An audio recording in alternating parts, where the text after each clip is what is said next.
All right, and it is 7:05. Christina, Martin, we all good? Yes. Yes. Great. Okay, so welcome to Anime Fan Club. My name is Sabrina. I started this anime community for fans to share their mutual interest in anime, manga, plushies, games, and cosplay. And today we organized a very unique Q&A panel that focuses on a day in the life of a convention staff. And we invited our special guest, Cristina Hernandez, to share her industry experience with us. Cristina, would you like to say a few things? Yes. Hello. Thank you for having me here. To let everyone know, I am part of the liaison staff for Anime North. I have been there since as early as 2011. I've been an attendee of Anime North since 2008. So again, I've had various experience of not only being a liaison, but also being there for registration, for autographs, and you know, I'm been in several conventions in Toronto, from the smallest toy show, for the most niche conventions, and even also like basically those that branched off from Anime North, such as Unplugged, Anime Show Gatsu, and of course the big fan expo that we have almost every year. Thank you, Christina. And today my co-host is Martin, and he was the anime master at YTV, and he has deep knowledge of the entertainment industry and anime culture. Martin, would you like to say a few things? Yeah, actually, in terms of Anime North, so I've been going to every Anime North. So at first it was an attendee. Then as the anime master, I was also there under media. Then at some point, the liaison staff felt it was best for me to also become part of the staff as well. So I also helped out on the media staff as well. So from where I am, it gives I have experience like for people who are attending to apply for a media pass, and those who are going to be assigned who give the media passes and help out with the interviews. So it's pretty neat how you get to see things from all different angles. The fan side, the staff side, and the media side. Thank you, Martin. All right, so before we get started, I just want to remind everyone to turn off their mics and turn off their videos. And if you have any questions for Cristina during the panel, feel free to just message that into the chat and we'll get to it as they come. All right, so take it away, Martin. The floor is yours. Okay. So I've already mentioned that how I got started with Anime North, because it was the liaison staff felt like it was best for me to be a part of it. But let's hear Chris's story on how she became a part of Anime North. Yes. So for me, it was a matter of being at the best place at the best time. So I believe it was around 2010, I have befriended one of the other staff members, Joel, who was at Liaisons. Now he has moved to gaming. And I was talking to him about basically just regular things. Like we just talked about anime, we talked about the convention, we talked about voice actors. Because of that, we've kept in touch. And through that, he has seen me actually demonstrate my work as liaison. I was very lucky to be the assistant to Lee Tokar in 2012 when he was a guest at Anime North. He had his liaison, and I was able to befriend her at that time. But I was his go-to assistant, so I was able to give him, locate where he needs to find a printing office because his prints didn't ship on time. So I also made sure his schedule was up to date. Always was in contact with his liaison to see if there's anything that we need to do. Talk about per diems, meal tickets, and all of that stuff. And because of that, the liaison staff saw what I did. That's something that I did voluntarily. They approached me and asked if I wanted to be in liaison staff the following year. I was able to do that, and because of that, I'm now one of the go-to people for Anime North liaisons. But of course, I've done autographs one year, I've done registration at the other year, and I've done a bunch of little odd jobs here and there in Anime North. But again, it all boils down to being at the right place, being at the right time, and always extensively communicate with staff members, but don't approach them like a fan, just approach them as regular people. And yeah, that's true because when it comes to Anime North, I mean, like everybody at Anime North, we all have our own jobs. Being at Anime North is not exactly a full-time job, although Mhm. there are times where we're busy. There are some times where we're busier than other times. Oh, Uh, exactly. Especially during peak hours, where when the dealer room opens to when it closes, we are extensively busy. mhm. And yep, and we try to do. We try to make sure like we cover all possible contingencies. We talk with other people, make sure like everything's all there. Whether it's an AV setup or if it's a food setup. Mhm. Now, you've already mentioned some of the things that you did when you were a liaison with Lee Tokar. Can you also mention like some of the other tasks that you've done as well? So some of the other tasks that I've done in my first year as liaison, I primarily worked at the office. I was with Julia at the time before she retired. And what we just did was that we were not in the convention floor. We were in a room in somewhere in the Radisson Hotel, I believe. And we just did paperwork. Now, I am an equity stage manager, and 90% of the stuff that I do is paperwork, basically organizing, printing, updating, speak and communicating with drivers, other liaisons, other staff, other members of staff in Anime North. Even with media, like all we did was just make sure that everything is up to date, up to schedule, and making sure all the guests and staff are completely comfortable and safe, that they have to go to their respective destinations. Yep, and that's true because when it comes to schedule, the people who create the schedules, it's not just the video rooms or the gaming rooms. They also have to coordinate with liaisons about certain types of activities that that the guests are doing, whether it's an autograph or if it's a Q&A session or if it's a musical group. Where to get how to set up the concert times. hmm we used to communicate via radio. We always had walkie talkies with us around at all times, but now we have started going towards Discord, as because it works as an IRC. We are able to basically talk in real time, type out and everything, and everyone has it on their phones. Now, you've already mentioned the time you spent with Lee Tokar. Was he your favorite guest to accompany? Um, well, he is, but it's kind of a bit of a bias because like I'm quite close friends with him like since 2009, and he and I talk back and forth because he's also a writer and an actor, and I'm a stage manager. I work in theater, so I basically speak and keep touch with a lot of voice actors because they come from that community.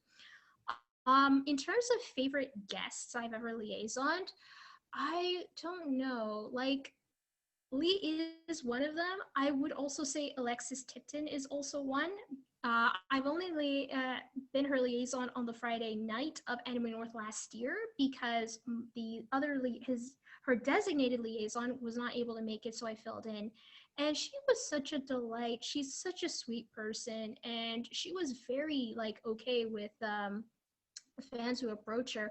And I know that some fans get super enthusiastic. I remember that there was a fan that was giving her and other female voice actors roses, and like some people can laugh it off, and some people they get a little uncomfortable, but she was so surprised, but in the best way. Mhm. So, who would be your ideal guest, your dream guest to be a liaison with? If Anime North gets him back, I would love to be David Kay's liaison because he is my favorite voice actor of all time since I was, my gosh, I think since I was 13. Mhm. Um, and, I've got to see him a couple of times at the other conventions in Toronto, and he's such a delight. He's absolutely so graceful with his fans, and of course that I think he would be a very easy going guest to help out because again, like he knows how it works. And you know, he's always very talkative. He always likes spending time like with certain with fans and everybody, and with certain fans who he actually meets over the years. So to me, that would be my my dream guest. Uh, Yeah. Oh,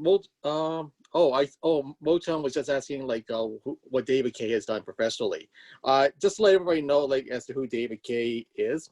So in the earlier years of anime, in Rama One Half, David K played Son Tendo.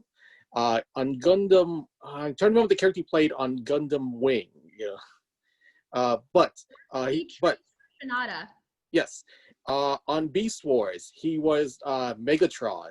But actually, his very first voice role was playing General Hawk in the Deke version of G.I. Joe.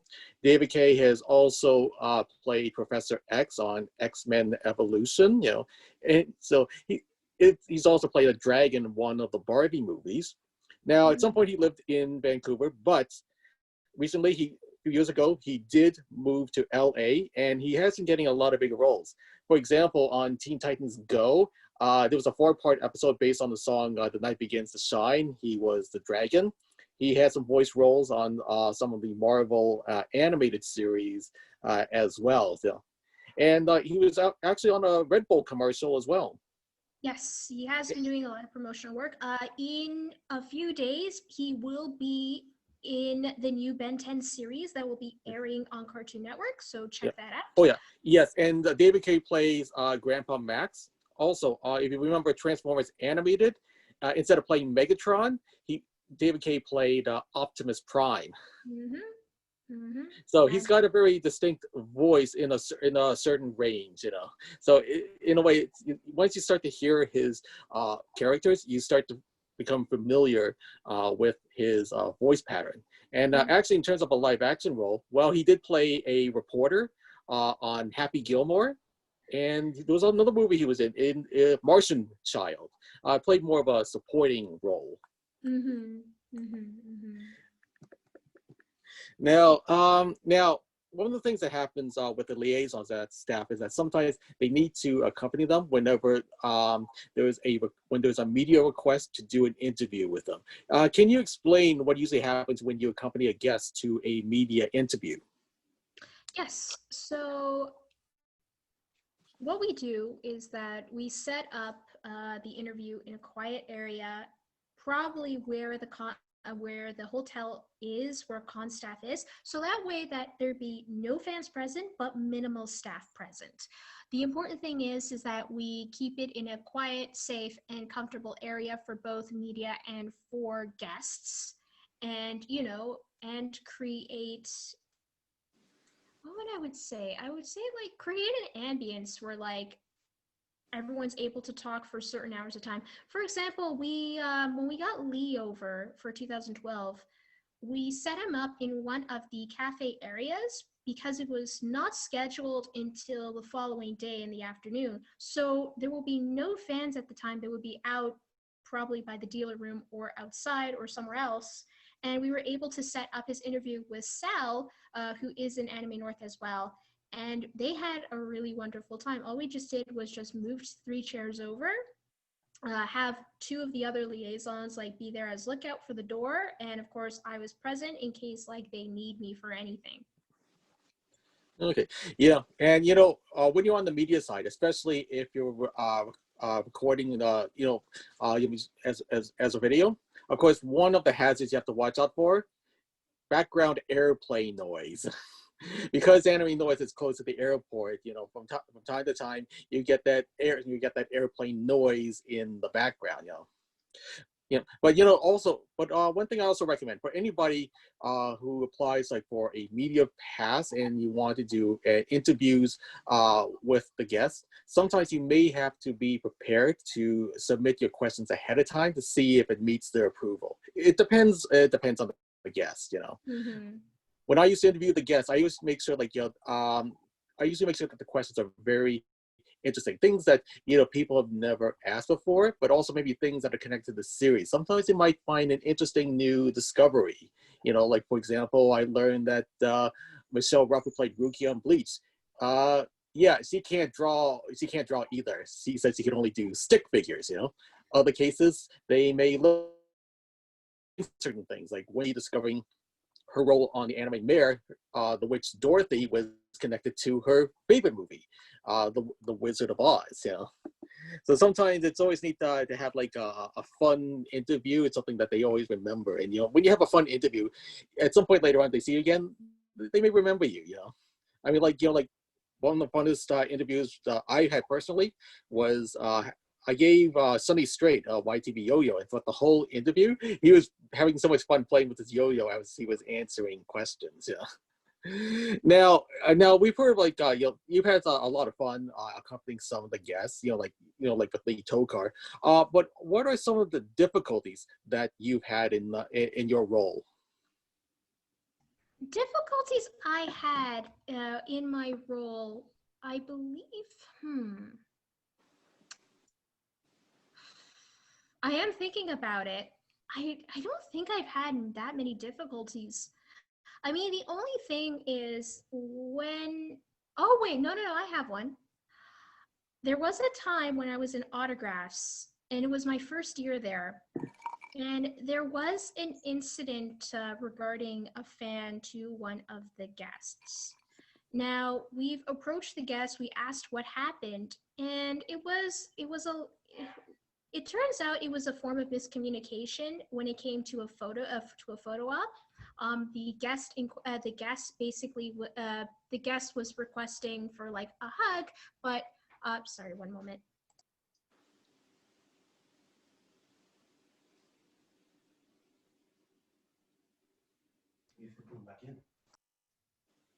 Sorry, my apologies. I had to do something.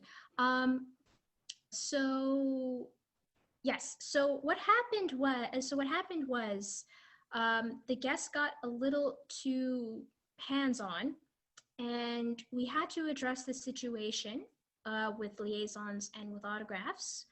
Now, another guest who actually witnessed the whole thing spoke with us, saying that this was a case of mistaken identity because guest A said it was this person, but guest B said it was not this person because they actually knew this individual for many years. They've gone to guest B's table for all over the continent, really. So autographs diffused the situation.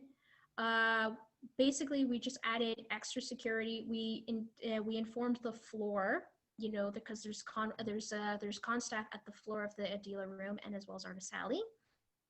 And because of that, there have been no problems on the Saturday and Sunday portions of the convention.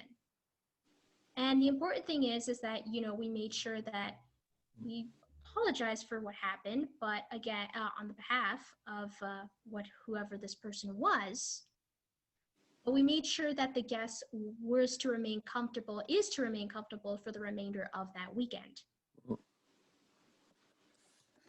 Okay.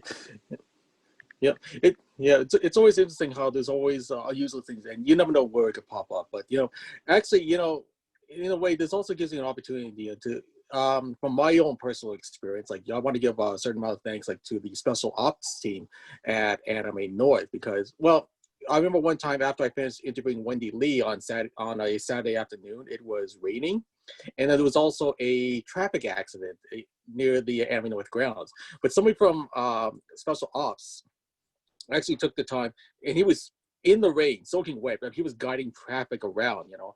And at the same time, we also saw the special ops cording off in areas so one of the attendees could get some medical attention as well. One thing I'm always happy about Anime North is that if there is an emergency, I always know that the special ops staff and you know other volunteers are always there to help us out, you know. Mm-hmm. Now, were there some discoveries that you made when you became part of the liaison team? Things you didn't realize compared to being a fan?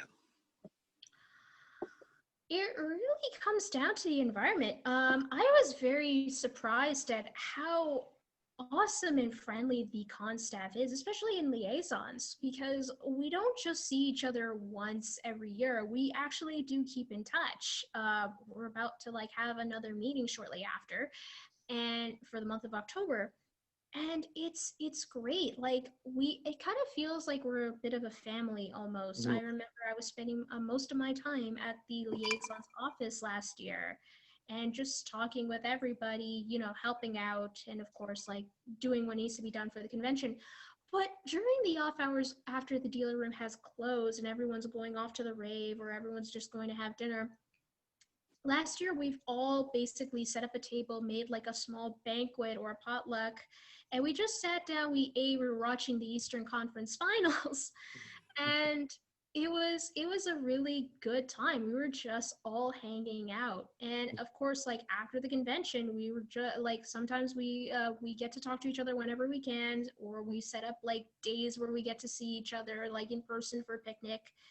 Yeah, it's pretty good. I love how close knit like this convention staff can be, and like we always look forward to seeing each other the next year for a weekend. It's a family reunion pretty much. Oh, I know. I know what you mean. Every time I meet up with the media staff, we're always glad to see each other. You know. Now, one of the things that's always been interesting is like, this, it's like, sometimes you hear about fans and they complain about a convention. Says, oh, they don't know what they, oh, what they did was pretty bad. But I got to tell you, during my times as media, one of the things I did when I did reviews of Anime North, I take the time to talk to staff there to see what goes on their minds, stories that they can share. Is there anything that fans should realize before they start to complain about a convention? Yes. The thing is, number one, anything can happen in a convention. Like, no matter how far organized, no matter how many steps you think ahead, something is going to happen and you don't know. And it really depends on who's the individual involved or who's the group of people involved. You got to be prepared as much as you can. The second thing, and I always tell that to people in a convention, what's really going on in your mind at the moment that this thing happened. I know that for many attendees, especially when they're meeting a guest for the first time, they have very high expectations of how this is going to be, and they all replay it in their heads. I've been one of those people too when I was a lot younger. And when that expectation falls short, you don't know how to express that feeling, and you just, pretty much put that out on social media. And again, you have to think about where you're coming from, what that expectation was, why that expectation failed, and is it really the convention's fault? It's not. It's a bunch of factors. It could be that the guest was not feeling well that day, or that probably like it was basically the environment of other fans behind you. It could be anything. But you shouldn't be out there complaining. You have to figure out if this is an individualistic thing or this is actually the mismanagement of con staff. We're busy almost like more than 10 hours, 12 hours, almost 18, 24 at least. We're always running that convention, and it's a volunteer position. We're basically running around with a bunch of like a small amount of people, and we're doing the best that we can. And as much as we're prepared, sometimes things just happen. It's pretty much like predicting that the precipitation of rain is going to be about 20%, and then suddenly it's a thunderstorm. Mhm. And that happens in many anime norths. The thing is that why are you feeling this way? Because this thing happened, and it's sometimes out of our control. Oh, I know what you mean. Actually, sometimes I know there's always those unexpected things. Like I remember one year, I was on my way to. I wanted to give my thanks to the liaison team, so I bought a whole bunch of containers of Mad Batter Vega cookies. So I was going to give it to the liaison staff at the meet and greet. But the time I was there, they apparently told me that somehow the food that they were expecting for the event didn't arrive.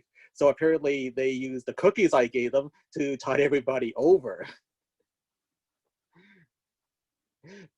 Oh, but I just remember about some of the other things, some of the things that you did at Anime North. Of course, there was also one other interesting little story. Do you remember the year that you had to try to find some items for the guests to sign for the charity auction. Yes. I remember I was searching frantically. I cannot remember the last name for the life of me, but Cynthia was one of our guests that year. And she had to go to the charity auction, Mhm. and I only had 1 hour to go to the dealer room to find certain items that feature her character in it. Yeah. So I brought you along with me because you're Yes. for your good luck when it comes to finding items. So I was able to find at least 3 items in that whole 1 hour. One was an omnibus of Dragon Ball Z. It was from Viz Publishing, and that had Chi-Chi on the cover. Another one was a small deck of playing cards from Yu Yu Hakusho, and it had Bato in it. And lastly, I believe I had something from Shin-chan because she played the mother in Shin-chan. And we were able to drop that off at the charity auction, and Cynthia was very delighted. And we, again, like, it's one of those cases where anything can happen. We're like, oh, we were prepared for this. Oh, wait, we're just going to go and like rush and get everything in an hour. And we were running back and forth looking for practically everything. It's great. Right, and then once you found me, I helped you find the items, and because I knew my way around, I helped you find the quickest way to get out of the dealer's room. I remember that. That was a very, very fun. It was almost like that scene in Dragon Ball Z where like Goku was just getting back after his training on Snake Way, and then Kami was waiting for him, to teleport him back to Earth. It was pretty much like that. If anyone has ever been to the Anime North dealer room, it's a giant warehouse of everything and several pathways. It's so comparing it to Snake Way is not that far off from the truth. Yeah, it's a good thing I knew the best way around instead of taking the direct route, because the direct route where the labyrinth is, it's usually clogged with people there, So we have to take the indirect route to get out. And now that we're convention staff, it's like, oh, look at all these surprise exits. Now it feels like we just activated a cheat code or something. It's like, okay, good. Yes, actually, yeah, there are certain entrances and exits that only the staff members can use. And actually, sometimes those exits are also useful for the media staff. So, for example, let's say for example, YTV was going to do some filming there. Now, since I will be part of the media staff, in order to avoid the crowds, because I'm part of the staff, I can bring the filming crew and access those special staff entrance and exits to make it easier for the crew to get in the right areas. And actually, during the times we were filming at YTV, that's what did happen. Oh yes, but sometimes, but as I said, unexpected things. Yeah, even during the times when YTV did some filming with the guests, well, it wasn't just the airplane noises. There was okay. There was one year where we interviewed Colleen Klinkenbeard. All right. Now this was the years when Paula was in Vortex. So one of the questions Paula asked, I don't know why she decided to ask that, but she asked Colleen to do a couple of screams. And when you're in the same room with Colleen Klinkenbeard, when she does a scream, the way she screamed, it almost like she saw a murder. And keep in mind, the door was closed. And let's just say with those screams, one of the media staff members rushed into the door, going, "Wait, is everything okay? What happened?" Yeah. Exactly. There are several voice actors out there. I would say the Dragon Ball Z cast is a big example. Never ask them to scream any attack because it will go across the room and you could hear it. You could hear it. It's crazy. Especially Kirby Morrow. Oh my gosh, yeah, Kirby Morrow. Yeah, because there was that time Kirby Morrow was with Paula. No, I was about to segue a little bit because I did watch that broadcast in Vortex where Kirby Morrow was co-hosting with Paula. And it was around 7 a.m. at the time it was airing. and I put the volume down my television so I would never wake up my family because it was 7 a.m. on a Saturday morning. And the funny part about that is when she asked Kirby to do the Kamehameha wave, when he shouted it out, the volume went up. I thought that the decibels were automatically going off of my TV for a moment, and it turns out no, it's just that he's so loud that you could actually hear it at the lowest setting. Yep, and the same thing happened when Kirby shouted "wind tunnel." Mm-hmm. So, yeah, I know I know it's I think, I guess, it's interesting, like how one of the interesting things that happens to a SACMA with this, it's like some of the things that happens with the guests that other people don't see. Were there any other funny moments that you remember when you were being a liaison to some of the guests? Oh my gosh, funny moments.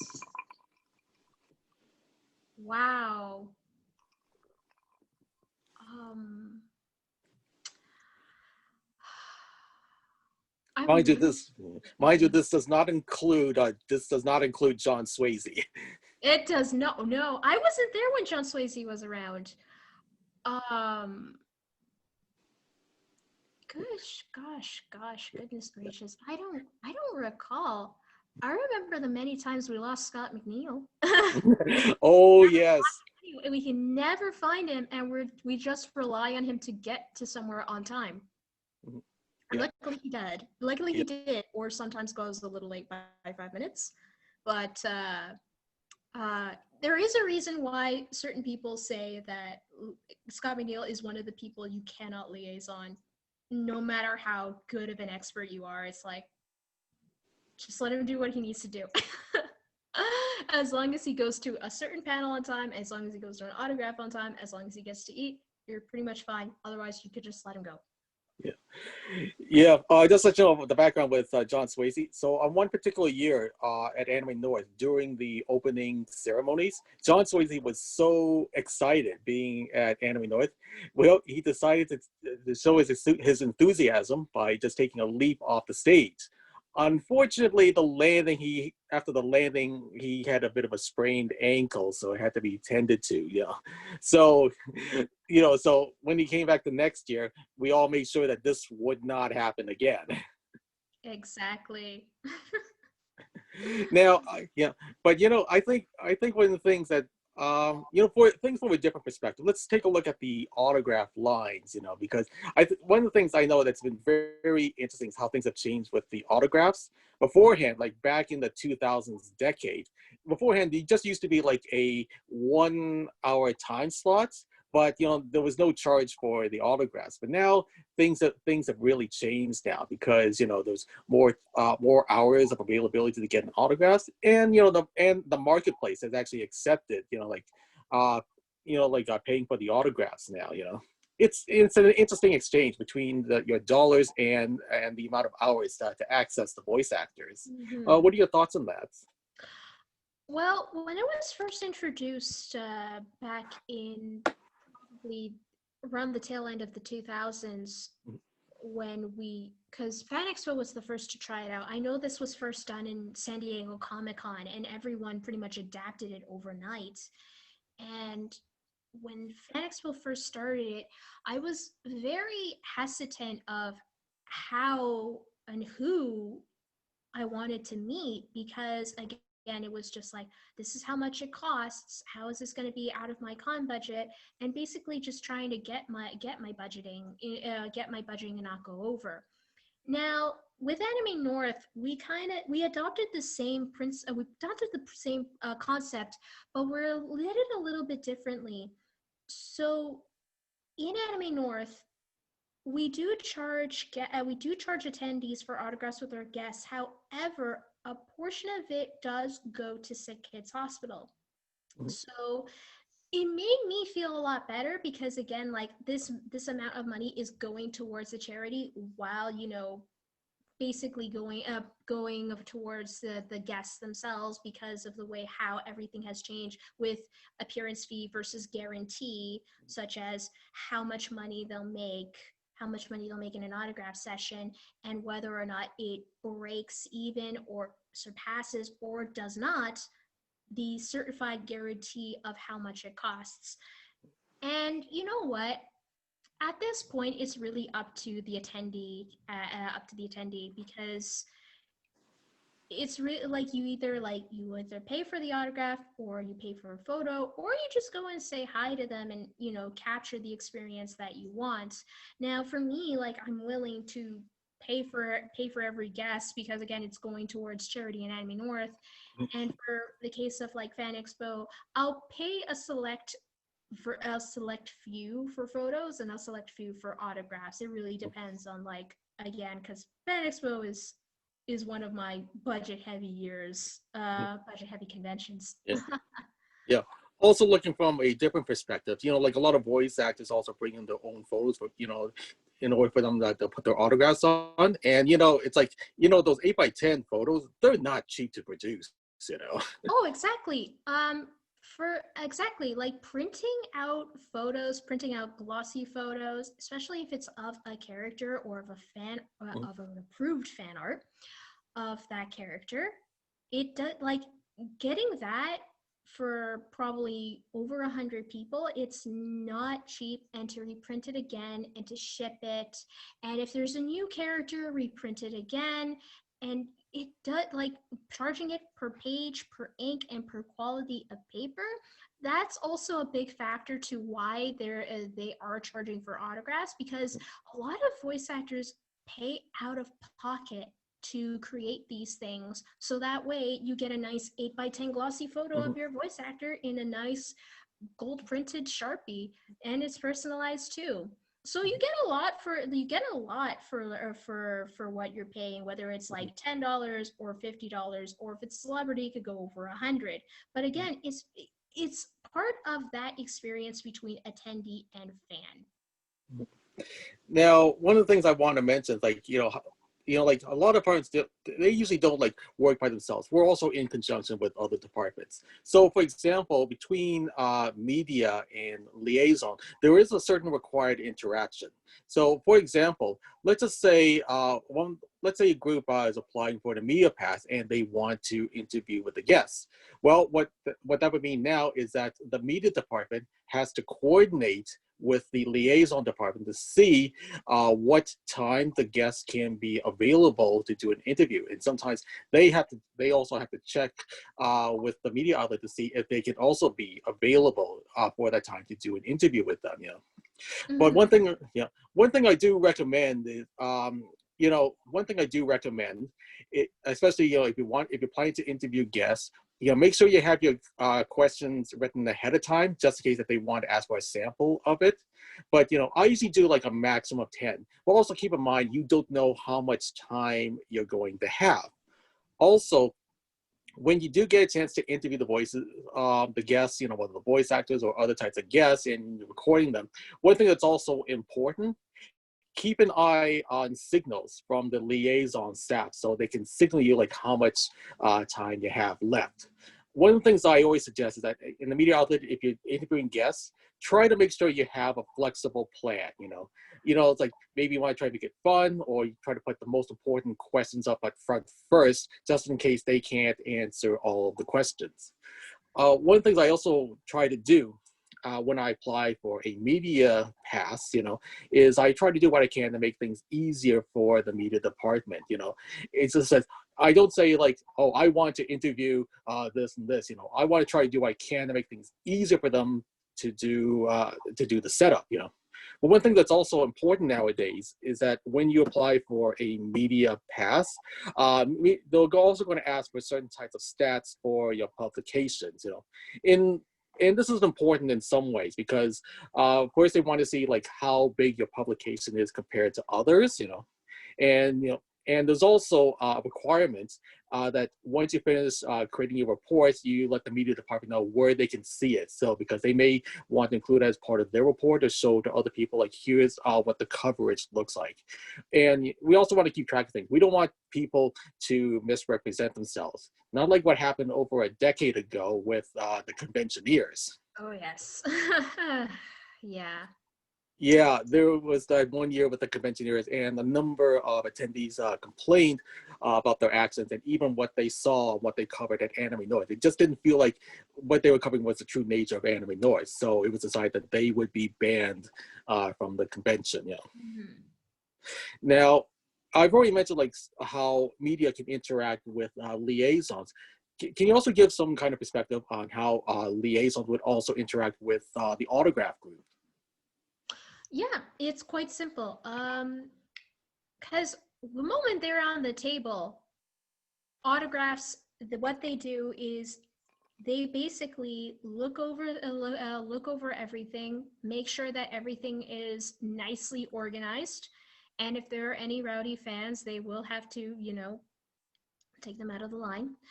And of course, for liaisons, is to make sure that all the items are there, all the Sharpies are present and full of ink, and to assist if they want water, if they want food, Mhm. we have to go and grab it from the green room. And of course, it's to basically communicate with fans first. I wouldn't say it's screening, but I'm saying like this is really just to handle with money and everything. So that way, okay, which item do you want? Is it for a photo or do you want both of these things? And of course, you kind of upsell a little bit because, it's for the guest.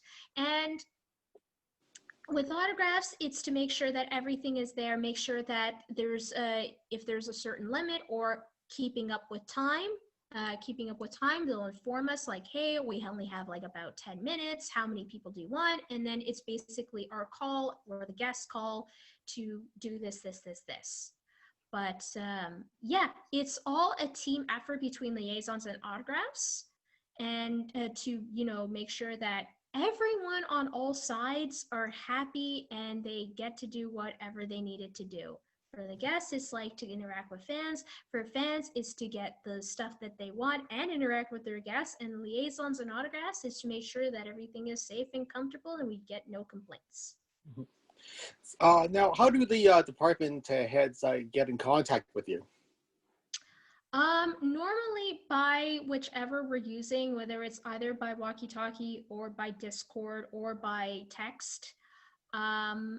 Bit of a note for everyone, if you're thinking of being con staff, look at your mobile provider because our towers at the Toronto Congress Center does not help for certain mobile providers such as Freedom Mobile. I know that there were a lot of people that said they weren't able to get some reception compared to people that own a phone from Rogers, Telus, or Fido, for example. So just be a little bit aware of that.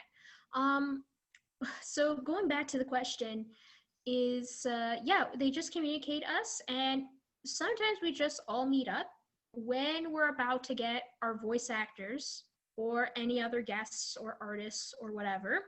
The department head speaks with us what we need to do, and then we all disperse. And if there's any questions, we're always in contact with everybody, usually by phone. Mhm. Yeah, and just to let you know, like a number of anime conventions and other types of conventions, there's a number of them that also have like our standard like monthly meetings, to keep people up to date with what's been going on, who they got, how things are progressing, or if somebody's trying to find somebody else but they don't know who to find. So, we always have regular updates as well through in-house meetings under normal circumstances.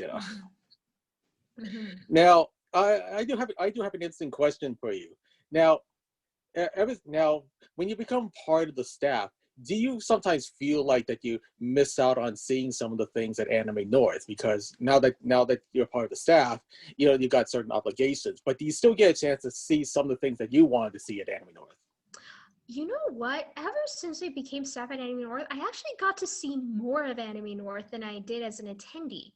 Because before I became a liaison, I was just going to the dealer room, artist alley, go to the panels, go to the autographs, and I'm done for the whole weekend. Since I started, I was able to go to several other things. I went to my first rave. I went to the idol contest. I also got to see the opening and closing ceremonies. I've been able to explore more of Anime North and what it provides. And it's crazy. Like, there's so many things you can do in such a short amount of time. I know last year I kind of missed out a little bit on the dealer room, but it wasn't that bad. I did get introduced them to the Nominoichi, and that was my first time. And I was so floored at how amazing that was. I was able to get more of the items, and some items I didn't even know existed there. And because of that, I even told many other people like that that it was there. A friend of mine who is an artist in Quebec, she and I became friends last year in Anime North because I was telling her about like these little these little items from JoJo's Bizarre Adventure that were in the Nominichi. She immediately ran there. And she got it within 5 minutes. And yeah, because of that, we were able to hit it off, and we've been kept in touch ever since. We've been constantly contacting on Twitter. But yeah, it's crazy. Like, I got to have more experiences as a staff member than I ever did as a fan. And honestly, for all attendees out there who are going for next year's Anime North, go see something new, and go see something new. Like, go see the video, go see the video stuff, go see the A and B stuff if you're over a certain age, go to the rave, go to the idol concerts, go to the contests. You'd be surprised at how many things this convention has, despite being there for like over a decade or being there for your first time. It's incredible. And this is true.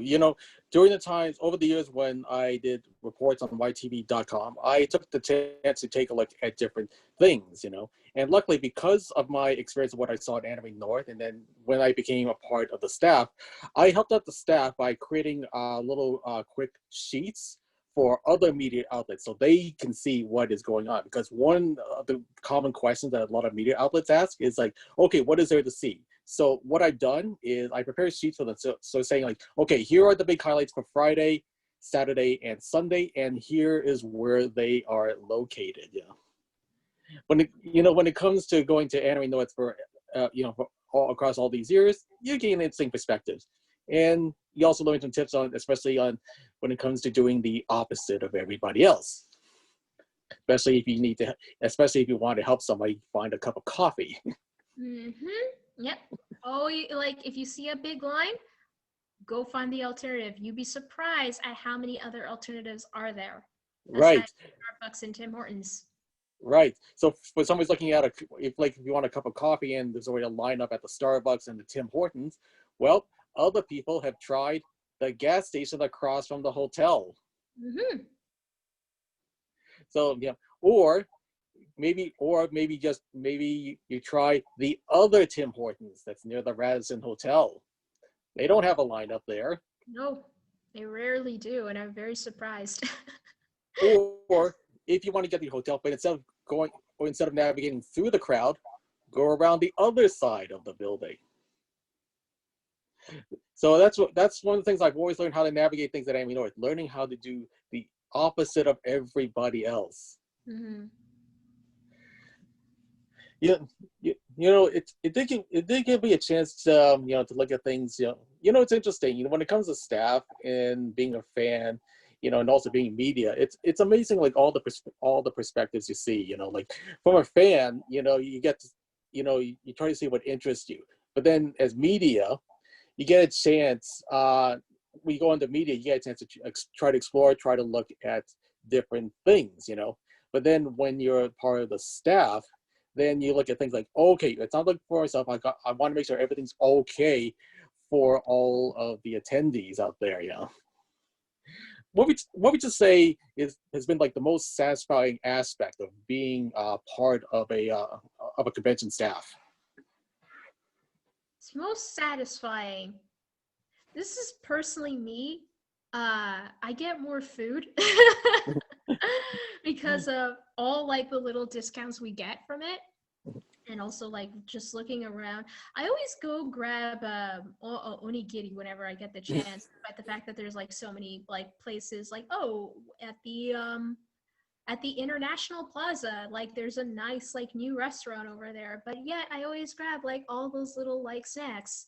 And that's me on like a smaller scale, but on a bigger picture, for me, the most satisfying is going from the Wednesday, because for staff members, we go for a full 5 days. We don't do, sometimes we do 3, but we actually start 5 days, and we start for 5 whole days. We start on Wednesday, we end on Monday. So when we get to the closing ceremonies after starting preparing everything on Wednesday and going to Sunday and the closing ceremony, seeing all the attendees, seeing the guests there, and all my other convention staff, I always feel so elated and satisfied that like this is another year, this is another successful year. I did a good job. Everyone did a good job. Everyone had a good time. And I always feel that every time like we start the closing ceremonies. I'm like, good. This is the type of feeling I get whenever I open a show. It's like all that hard work, all of everything from running around to talking to trying to recover with food and water. It felt worth it to do these things and to always come back to it every year. I always have a sense of satisfaction from it. I know what you mean. It's like for me, it's like when it comes to conventions, I'm always at the right place at the right time to help out somebody. Mm-hmm. Although I still can't believe how I keep finding all these items for the guests. The timing is just so weird. It's right there. You have tremendous luck when it comes to finding items. It's crazy. Like some of the things that you find is just like, I just need to hang around with you more, and then I could find some of the obscure stuff I'm looking for. If this was like some kind of RPG, I guess my skill, it would be called serendipity, But I gotta say, one of the things I also do, like not just being being part of the media staff, I also try to help out in other ways too. So for example, in the past few years, I've been moderating a Novana industry panel, so people can learn what it takes to get into the animation industry. Other cases, like if Chorus wants to do something at Anime North, I'm there to help them out, help them guide them through any types of obstacles that they have to go through. Like for example, there was a time we had the retro booth, where we were selling exclusive Bionics t-shirts and also selling Uh-Oh shirts for charity. Just to let you know, the Uh-Oh shirts being sold for charity, it raised $1,100 for the charity auction. That was great. Yeah, everybody at YTV had a good time. It's like they learned a lot of things, and I think it was a good nostalgic factor for the fans out there. Yeah. Mm-hmm. This is pretty much the questions that I have. Are there any questions that you want to include, Sabrina? No, that's all for the questions. Mm-hmm. But after hearing this, I understand that there are some things you've never seen at Anime North. Is there anything you want to check out when Anime North comes back? Me?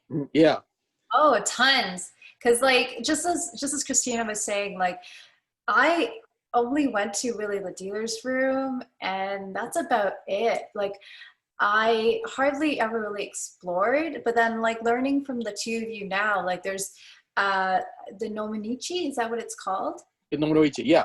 Just to let you know what the Nomonichi is, think of it as a garage sale done by the fans for the fans. So the fans get to sell off parts of their collection, as an opportunity for other people to buy them. The neat thing is that a lot of these items that you see are things you cannot get at the dealership because they got these years ago. And sometimes you can find something, a rare item, and you could probably get it even at a good price, maybe even at the final hour. There's a lot of unexpected treasures out there. Another thing I would want to try is and I think it was Martin, you were the one that mentioned it to me. It was like the kits workshop where you can. Yes, there's a section where you can try to build a Gundam model kit. They do have a Gundam model contest there. Yeah, I want to try that. Maybe not the contest because I don't think I'm good enough. I definitely want to build it. Hmm. Yeah, and you also discover that the model kits are not just limited to Gundam. There are other properties that are connected as model kits as well. Yeah, that's right. That's right. But yeah, I think like next year, Anime North, I would have a better idea of what I want to do. Just from this panel alone, because I've heard so much of the different areas that I have not explored yet, and I really want to explore it. Yeah, and this it's the same thing. Whenever my coworkers come to Anime North, I check them to see what they do, and but most of them, I always say, "That's all you do."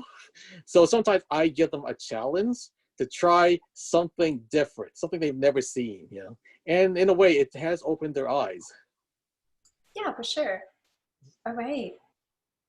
Well, thank you so much, Christina and Martin, for sharing with us so many great stories and so much insight into the job itself and what you two do just to organize that one crazy packed weekend that we attendees experience. So thank you so much for your time. I'm also going to share Christina's Twitter account if you guys want to follow. It's in the chat. And before we wrap up, I just want to announce the winner of today's prize. So I am giving away the game Evergarden. It is a puzzle game that's set inside a narrative adventure. The winner of this game, I will send you a message on Meetup, and I'll send you the digital code so you can redeem it on Steam. Okay, so today's winner is Peggy. So Peggy, congratulations. I will message you on Meetup to send you the digital code to Evergarden. So in closing, thank you so much everyone for joining today's Q&A panel. Congrats. In closing, thank you again for making time today and listening to us, hearing about Christina's stories, hearing about Martin's stories. Thank you so much again, you two. Yeah. And if you go ahead, Martin. I do want to add one little thing. Next time you go to a convention, maybe take the time to talk to a staff member. Maybe hear about interesting stories that go on their end. You never know what it could lead to. Exactly. Absolutely. And if you enjoy this event, I encourage you to come check out our Meetup page, Anime Fan Club, to check out some of the other events that we have going on. We always have tons of weekly anime fan events for everyone to join. So I look forward to seeing all of you again. And for now, have a great night, and I'll have a good night now. See you guys. Bye. Yeah.